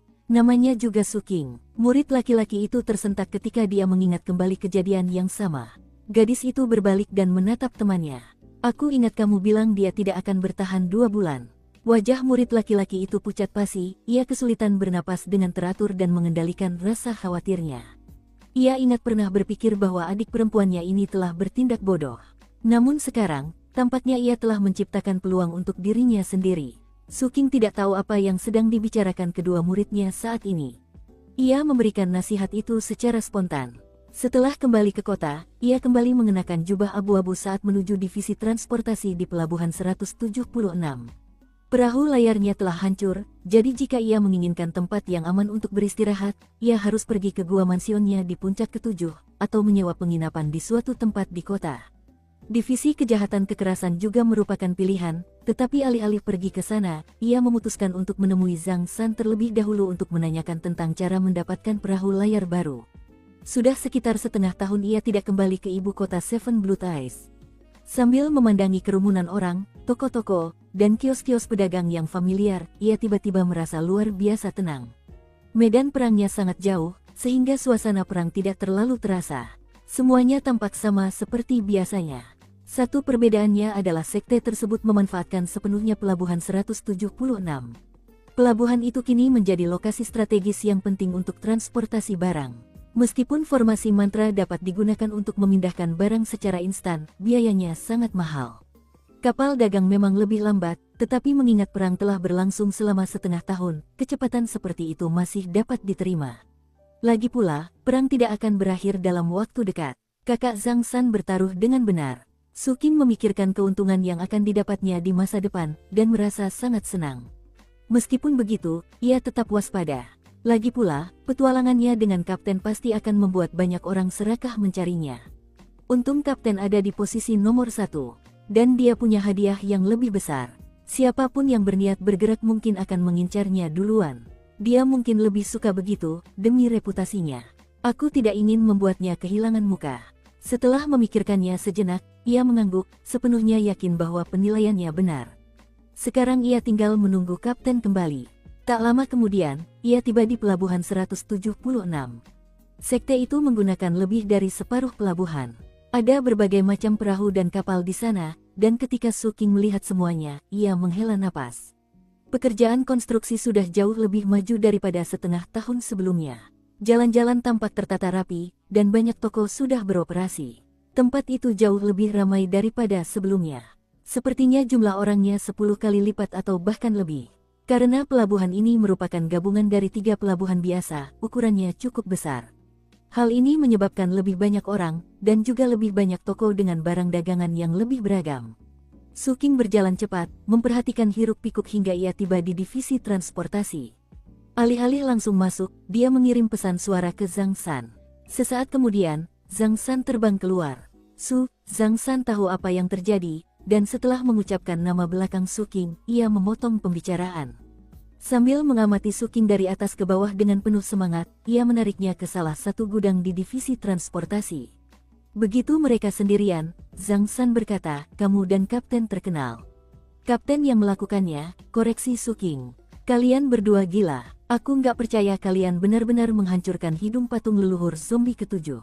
Tahukah kalian kalau kerusakannya permanen? Kudengar sekarang patung itu sudah tidak punya hidung." "Kapten juga melakukan hal yang sama," kata Su Qing segera. "Benar-benar gila. Kudengar pasukan Sea Zombie garis depan mengamuk. Para pemimpin Sea Zombie bahkan mencoba bernegosiasi dengan patriark kita. Mereka ingin hidung itu kembali." "Patriark itu menolak, tentu saja." "Kapten itu gila," kata Su Qing sambil mendesah, "dan aku diseret tanpa persetujuanku." "Kau dengar apa yang kukatakan tadi? Kapten yang melakukan semuanya." Zhang San akhirnya mulai tenang. Menatap Su Qing dengan mata berbinar, ia merendahkan suaranya dan berkata, "Mungkinkah kau masih punya hidung itu? Bolehkah aku melihatnya?" "Aku masih menyimpannya," kata Su Qing. "Tapi setelah meninggalkan wilayah Sea Zombie, batu itu berubah menjadi batu biasa. Tidak ada yang ajaib tentangnya." Sambil mendesah penuh penyesalan, dia mengeluarkan hidung batu itu dan meletakkannya dengan suara keras. "Hati-hati," seru Zhang San. Batu itu sangat besar, tingginya sekitar 30 meter. Berwarna abu-abu, tidak memancarkan aura apapun, meskipun tampak agak barbar. Ada banyak lubang kecil di permukaannya, seolah-olah terbentuk oleh pasir dan angin, yang memancarkan sensasi zaman kuno. Setelah berjalan mengelilinginya, Zhang San mengulurkan tangan dan menyentuh permukaannya. Matanya yang bersinar lebih terang dari sebelumnya, menatap Su Qing. "Su Qing, siapa bilang hidung ini tidak ajaib? Itu dari rupa dewa Sea Zombie. Setiap Sea Zombie yang ada ingin mendapatkannya kembali. Pada dasarnya itu mewakili martabat mereka." Alis Zhang San naik turun saat ia melanjutkan, "Aku punya ide. Bagaimana kalau kita bangun museum di pelabuhan kita? Kita bisa memasukkan bagian hidung ini ke dalamnya. Dan ketika kapten kembali, kita akan memasukkan separuh tubuhnya juga. Bersama-sama, dengan museum seperti itu di pelabuhan kita, percayalah, Su Qing, kita tak akan terhentikan. Kita bahkan tidak perlu menyewa penjaga. Sekte akan mengirim orang untuk menjaganya. Dan sekte akan mengurus semua iklan kita juga. Pelabuhan kita akan menjadi terkenal. Orang-orang akan datang dari mana-mana. Kita akan menjadi pelabuhan nomor 1 di Seven Blue Ties. Lagi pula, etalase toko di dekat museum akan jauh lebih bernilai. Kita juga akan kaya." Mendengar ini, mata Su Qing berbinar. Melihat Zhang San begitu bersemangat, ia jadi terkagum-kagum dengan bakatnya dalam mengelola bisnis. Setelah berpikir sejenak, ia pun setuju. Mereka mendiskusikan beberapa detail, lalu Suking merendahkan suaranya dan berkata, "Kakak Zhang San, Darmaskifku." Zhang San mengusap hidung leluhur zombie itu dengan puas dan tertawa. Seolah-olah ia sudah mengantisipasi Suking akan bertanya tentang perahu Dharmanya. "Keluarkan, kukira kau akan kembali dengan perahu Darmaskifmu yang berantakan. Pelabuhan kita cukup menguntungkan sehingga separah apapun kerusakannya, aku bisa memperbaikinya seperti baru dalam waktu singkat." "Terima kasih banyak, Kakak Zhang San," kata Suking. "Semoga pekerjaanmu cepat selesai." "Terima kasih banyak." Dengan itu, Suking menangkupkan kedua tangannya, lalu berbalik untuk pergi. Hei, di mana Darmaskifnya?"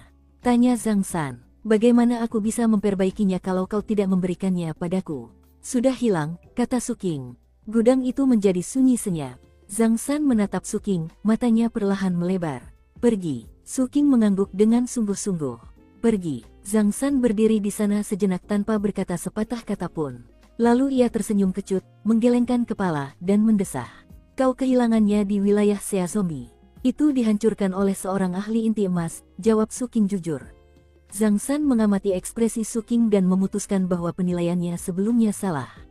Orang ini jelas sama gilanya dengan Kapten. Dia, seorang kultivator pendirian fondasi, begitu hebat sehingga ia kehilangan Darmaskifnya karena serangan seorang kultivator inti emas. Biasanya, seorang kultivator pendirian fondasi bahkan tidak akan selamat dari pertemuan dengan seorang kultivator inti emas. "Bagaimana dengan Kapten?" tanya Zhang San. "Jika Suking kembali dalam kondisi seperti ini, pasti Kapten juga menderita. Mengingat apa yang telah mereka berdua lakukan, wajar saja jika Kapten mungkin juga kehilangan perahu Dharmanya." "Kapten." Suking mengingat kembali keadaan ketika dia berteleportasi ke tempat aman, dan bagaimana dia merasakan 3 aura inti emas. "Sudahlah," kata Zhang San sambil mendesah. "Aku akan membuatkan peti mati baru untuk Kapten selagi aku mengerjakan Darmaskifmu. Mungkin kali ini aku tidak perlu menggunakannya, tapi nanti aku akan menggunakannya." Suking mengangguk, mengucapkan selamat tinggal, lalu pergi. Zhang San memperhatikannya pergi, lalu menggelengkan kepalanya dan berjalan menuju bengkel Darmaskif miliknya, mencoba memutuskan apakah ia harus membuat peti mati kedua saat mengerjakannya. "Karena aku punya 2 sobat gila, sekalian saja aku buat peti mati untuk masing-masing. Itu adil." Saat malam tiba, Suking berjalan di sepanjang pelabuhan, mendengarkan deburan ombak dan menikmati perasaan rileks. "Kedepannya, saya akan bersembunyi saja di sekte ini sampai keributannya mereda." Setelah itu, ia menuju ke Divisi Kejahatan Kekerasan Pelabuhan 176. Sebagai wakil direktur, kedatangannya menimbulkan kecemasan yang tak sedikit di antara bawahannya. Hal itu terutama berlaku bagi Biro Surgawi Pelabuhan yang baru didirikan. Tanggung jawab Suking sebagai wakil direktur adalah mengawasi biro khusus tersebut. Semua polisi menyambutnya dengan hormat ketika ia masuk, dan bahkan ada beberapa murid kondensasi Ki yang mengambil tanggung jawab untuk berjaga di luar kantornya. Si Bisu adalah salah satunya. Hampir segera setelah Suking memasuki kantornya, si Bisu bergegas menghampiri, berjongkok di luar pintu, dan melotot tajam ke arah siapapun yang mendekat.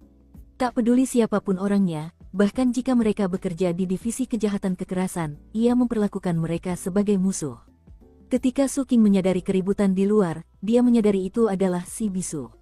Dia telah membuat kemajuan pesat. Lautan roh si Bisu sudah sekitar 210 meter, yang menunjukkan bahwa ia berada di tingkat ke-7 kitab suci pembentukan laut. Suking bahkan tidak mempertimbangkan untuk mencoba mencari tahu bagaimana si Bisu bisa berkembang begitu cepat. Setiap orang punya rahasia masing-masing, dan ia tidak tertarik untuk menguping. Waktu berlalu perlahan tapi pasti. Setengah bulan, Suking tetap bersikap rendah hati, tetapi kabar kepulangannya akhirnya menyebar. Meskipun ia tetap di Divisi Kejahatan Kekerasan dan memiliki reputasi yang sangat buruk, orang-orang mulai membuat janji temu untuk mengunjunginya. Konon, hanya sedikit dari mereka yang merupakan orang asing. Kebanyakan adalah orang-orang seperti Huang Yan, Ding Sui, dan orang-orang lain yang dikenalnya. Selama setengah bulan berlalu, situasi di medan perang berubah drastis. Pertarungan antara Seven Blood Eyes dan Sea Zombie mencapai puncaknya. Sekitar seminggu sebelumnya, pertempuran besar terjadi di mana Seven Blood Eyes membagi pasukan mereka menjadi 7 kelompok untuk menyerang 7 pulau berbenteng milik Sea Zombie. Tujuannya tampaknya untuk merebut semuanya dan kemudian maju ke pulau utama, tanah leluhur Sea Zombie. Sea Zombie tidak menahan apapun untuk menghentikan mereka. Namun, serangan Seven Blood Eyes tidak sesederhana kelihatannya. 4 dari serangan mereka sebenarnya adalah tipuan yang dimaksudkan untuk menekan musuh, bukan menguasai wilayah. Tiga serangan lainnya adalah fokus utama, dengan tujuan merebut 3 pulau berbenteng tersebut dan kemudian menggunakannya sebagai batu loncatan untuk mencapai pulau utama. Pertempuran itu berlangsung sengit dan brutal yang mengguncang langit dan bumi. Meskipun Su Qing tidak hadir untuk menyaksikannya secara langsung, Divisi Kejahatan Kekerasan memiliki laporan dari medan perang, dan mereka menjelaskan semuanya secara rinci. Akhirnya, pasukan Seven Blood Eyes berhasil merebut 2 pulau berbenteng. Hasil akhirnya tidak ideal bagi Seazomi, dan beberapa ahli terbaik mereka turun ke lapangan. Skala pertempuran telah mencapai tingkat yang sangat tinggi. Seven Blood Eyes menawarkan hadiah yang lebih besar untuk misi, membuat mata para murid berbinar lebih ganas. Karena perang semakin memanas, minat terhadap hadiah untuk Su Qing dan Kapten pun mereda. Namun, salah satu hadiahnya tiba-tiba meningkat, dan hal ini membuat Su Qing menjadi topik yang lebih hangat daripada Kapten. Hadiah bounty baru itu ditambahkan oleh anak Dao Seazomi, Fastward. Peningkatan hadiah bounty, aku, anak Dao para Seazomi, akan melakukan 10 tugas bagi siapapun yang membunuh Su Qing. Selama tugas-tugas itu masih dalam kemampuanku, aku akan melakukannya. Dan siapapun yang memberikan petunjuk akurat yang mengarah pada kematian Su Qing di tanganku akan diberi 1 tugas. Sebagai anak Dao para Seazomi, kemampuan bertarung Fastward luar biasa, dan ia juga cukup terkenal. Akibatnya, banyak non-manusia yang mendengar tentang hadiah tersebut dan sangat tertarik. Karena itu, cerita tentang Su Qing yang melawan Fastward mulai tersebar. Hal itu memang bukan yang diinginkan Fastward, tetapi mustahil untuk dihindari. Yang ia pedulikan hanyalah membunuh Su Qing, hal lainnya tidak penting. Berkat peningkatan hadiah bounty tersebut, banyak mata-mata jahat mulai tertuju pada Su Qing. Tak lama setelah peningkatan hadiah awal, Fastward mengirimkan pesan pribadi kepada Su Qing.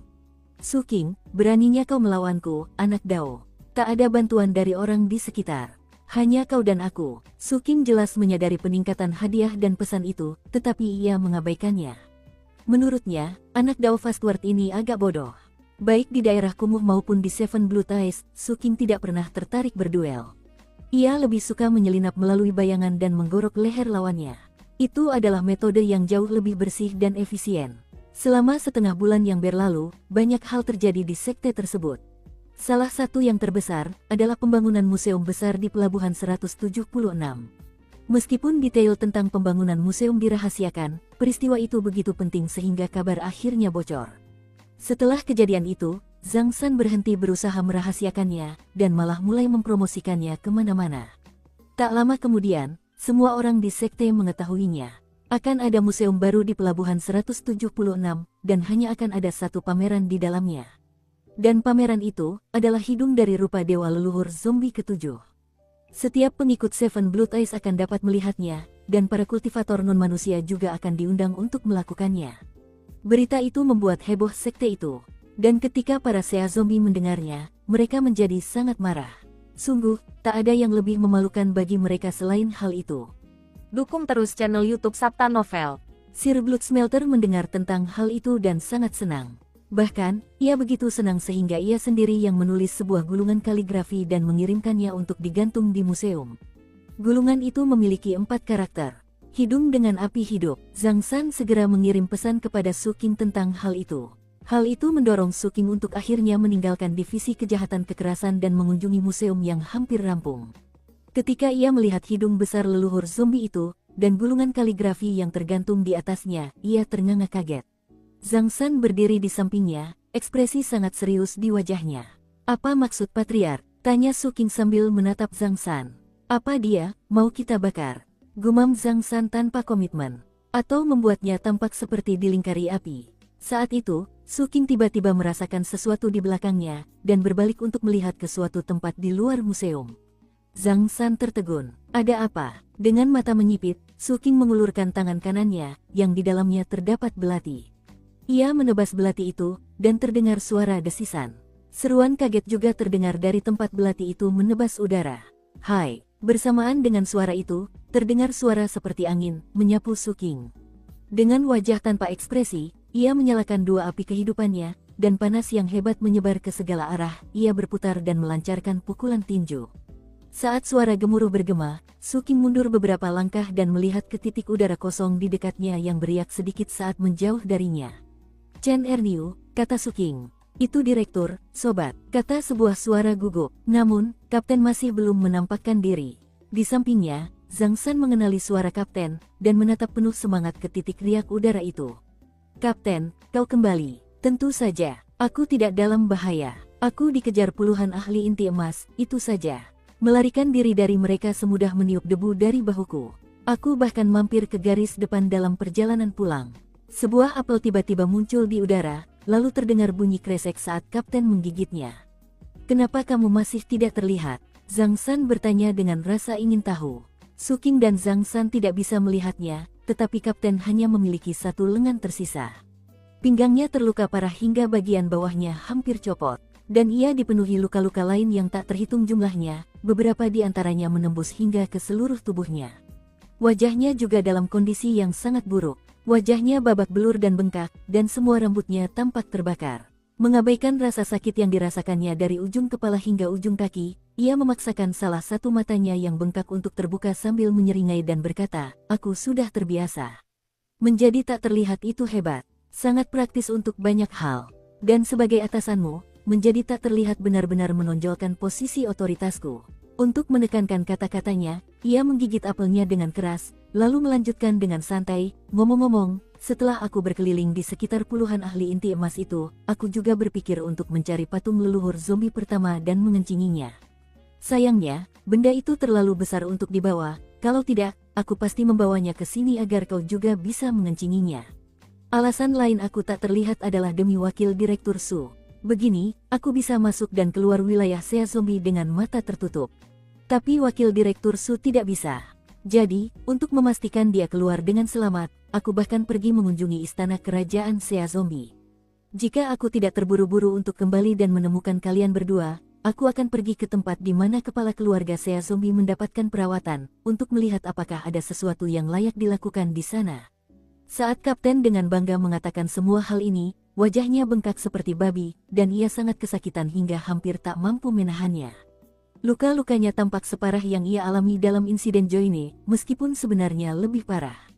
Ia nyaris tak bisa kembali hidup-hidup, tetapi mengingat statusnya sebagai atasan, ia jelas tak mungkin bisa selamat. Sambil melirik Su Qing, ia berkata, "Wakil Direktur Su, sebagai atasan Anda, saya senang sekali bisa membantu Anda. Kali ini, ingat saja, Anda berutang 50.000 batu roh kepada saya.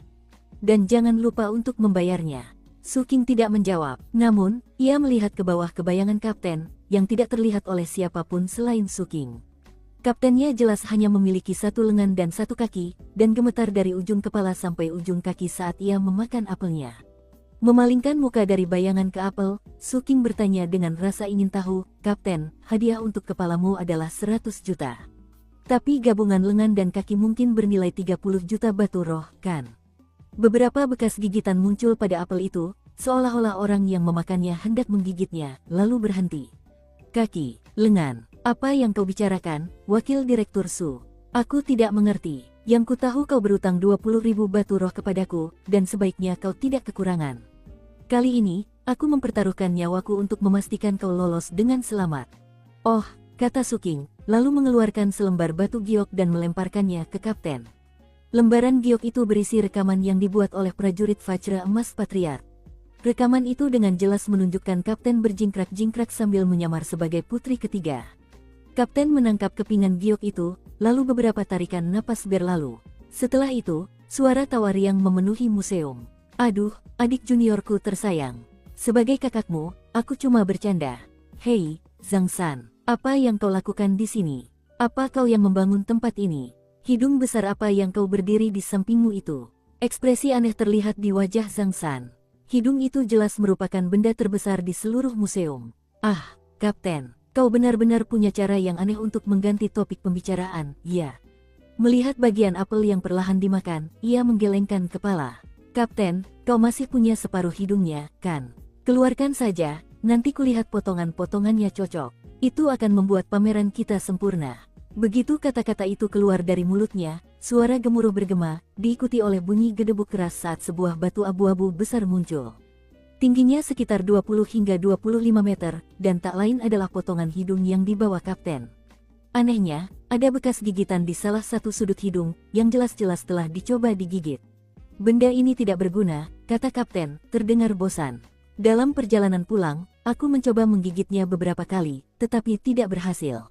Mengabaikan kapten, Zhang San melangkah maju, meraih hidung itu, dan dengan bersemangat mendorongnya ke samping benda milik Suking.